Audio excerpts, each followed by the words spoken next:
नमस्कार, lead India के इस वीडियो में आपका बहुत बहुत स्वागत है। दोस्तों, लोन सेटलमेंट पे एक इंटरेस्टिंग सवाल आया है और अमूमन सबका यही सवाल होता है कि कितने कम से कम पैसे में लोन सेटलमेंट हो जाएगा, और दूसरा, मैं चुकाना ही नहीं चाहता हूं तो कौन से परिणाम को मुझे फेस करना पड़ेगा, बचने का क्या कोई रास्ता है या नहीं है। तो इसके बारे में बात करेंगे।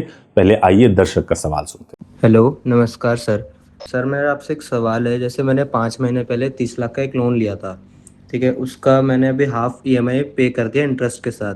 पर सर अभी मेरा प्रॉब्लम ये है कि मेरे पास कोई जॉब नहीं है, कोई इनकम सोर्स नहीं है, और मेरे जो ईएमआईज़ है वो बाउंस पे बाउंस हो रहे हैं। तो मेरे पास बैंक से कॉल आ रहे हैं। तो सर मेरा सवाल ये है कि बैंक वाले क्या मेरे को पुलिस वालों से अरेस्ट करवा सकते हैं? और अगर मैं लोन सेटलमेंट के लिए जाना चाहूँ तो कितने में मेरा लोन सेटलमेंट हो जाएगा? सर इस चीज़ का आप जवाब दे दीजिए, क्यों मैं बहुत परेशान हूँ इस चीज़ को लेके।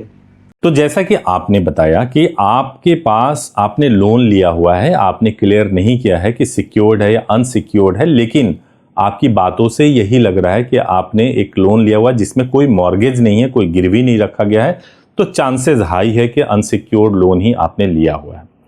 देखिए, अगर आप अनसिक्योर्ड लोन आपने लिया हुआ है और दो कंडीशंस आपकी होती है। एक तो ये है कि आपकी फाइनेंशियल कंडीशन ये है कि आप लोन को नहीं चुका सकते। आप कितनी भी कोशिश कर लें, आप लोन को नहीं चुका सकते, क्योंकि आपने पहले ही एक लोन को चुकाने के लिए दूसरा लोन लिया है, दूसरा चुकाने के लिए तीसरा लोन लिया है, और अब आपकी कंडीशन बिल्कुल खराब हो गई है, या घर में किसी की मेडिकल कंडीशन ऐसी खराब हो गई है जिसमें आप कुछ कर ही नहीं सकते और आपके पास कोई ऑप्शन है ही नहीं।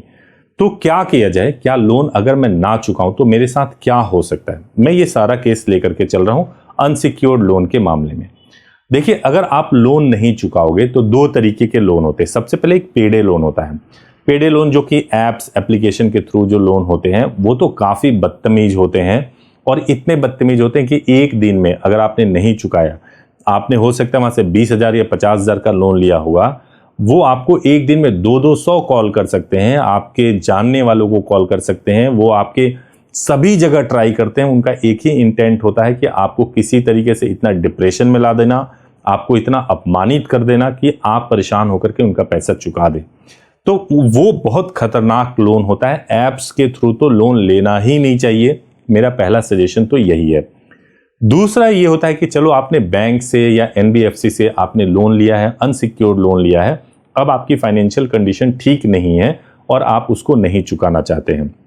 मेरा सजेशन ये होता है कि आप सबसे पहले काम तो ये कीजिए कि आप एडवोकेट से जरूर बात करें, क्योंकि कई लोग ऐसे होते हैं जो, जैसे मान लीजिए आप लोन नहीं चुका पा रहे हैं, यानी कि आज से आपने ईएमआई देना बंद कर दिया। अब आपने इस महीने ईएमआई नहीं दिया, दूसरे महीने भी नहीं दिया, तीसरे महीने भी नहीं दिया, और आपका अकाउंट हो गया एनपीए। इसी दौरान आपके ऊपर इतना पेनल्टी डाल दिया जाएगा कि आपका आउटस्टैंडिंग अमाउंट बढ़ता जाएगा। और जब आप संपर्क करोगे तब तक आपका आउटस्टैंडिंग अमाउंट कम से कम 2-3 लाख रुपया बढ़ चुका होगा। वो डिपेंड करता है कि टोटल लोन अमाउंट कितना है। एक टेंटेटिव बता रहा हूं कि 20 से 30% आपका आउटस्टैंडिंग अमाउंट बढ़ जाता है, केवल इस वजह से, डिले करने की वजह से, पेनल्टी लगने की वजह से। तो जब से आपको लग रहा है कि अब मैं नहीं चुका पाऊंगा, सबसे पहला स्टेप ये लेना चाहिए कि आपको एडवोकेट से बात करना चाहिए। एडवोकेट आपको क्या करेंगे? एडवोकेट आपको एक ईमेल ड्राफ्ट करवाएंगे या आपको कंटेंट देंगे जिससे बताएंगे कि सबसे पहला चीज तो ये हो कि पेनल्टी आपके ऊपर ना लगे। दूसरा चीज ये हो कि बैंक के साथ में नेगोशिएशन स्टार्ट हो सके, क्योंकि 3 महीना जैसे ही बीतेगा उसके बाद से बैंक वाले आपसे रिकवरी करने के लिए आपके घर आएंगे, आप पे प्रेशर बनाएंगे, आपको तरीके से जो आपको परेशान करने की कोशिश करेंगे। अगर आप किसी एडवोकेट के माध्यम से करते हैं तो रिकवरी एजेंट एडवोकेट से डायरेक्ट नहीं बात कर सकते। नॉर्मली जब एडवोकेट बीच में आ जाते हैं तो बात करते हैं उनके मैनेजर, यानी जो समझदारी से बात करते हैं। अब उनके सामने जब एक कंडीशन रखा जाता है कि फाइनेंशियल कंडीशन जेन्युइनली खराब है, फाइनेंशियल कंडीशन सही नहीं है, तो कई बार तो ऐसा हो जाता है कि 20% यानी टोटल आउटस्टैंडिंग अमाउंट का 20%, 25% पे भी सेटलमेंट होता है। मान के चलना चाहिए कि आपका सेटलमेंट 30 से 35% पे हो जाएगा, क्योंकि सेटलमेंट कोई गारंटी नहीं है। ये बैंक को ऐसा कोई आरबीआई की तरफ से कोई गाइडलाइन नहीं है कि भाई तुम सेटलमेंट करोगे ही। वो ये कहते हैं कि आप एनपीए अकाउंट को कम करो, आप इतने एनपीए कर नहीं सकते। उसके बैंक के रेपुटेशन पे बहुत बड़ा फर्क पड़ जाता है। लेकिन उनको ये कोई बाध्यता नहीं है कि वो ओटीएस करें, वन टाइम सेटलमेंट करें ही करें। तो इसलिए होता क्या है कि जब कोई एडवोकेट बीच में है तो वो ये करते हैं कि भाई आप पहले तो पेनल्टी लगना बंद करवाया, फिर रिकवरी एजेंट को भी हैंडल किया और उसके बाद से नेगोशिएट करके कम से कम अमाउंट पे आपका सेटलमेंट करवा देते हैं। उससे फायदा ये होता है कि आप एक बार लोन के बर्डन से जो आप फंसे हुए थे आप निकल जाओगे। इमेजिन करो कि किसी का लोन 10 लाख है, अगर उनका टोटल सेटलमेंट जो है अगर 5 लाख सब कुछ मिला के 5 लाख में हो जाए, 4 लाख में हो जाए तो अच्छा है कि वो उससे निकल जाएंगे, बाहर निकल जाएंगे और निकल के फिर अपने नॉर्मल लाइफ को, अपने बिजनेस को, काम को, सब कुछ ध्यान दे सकते हैं।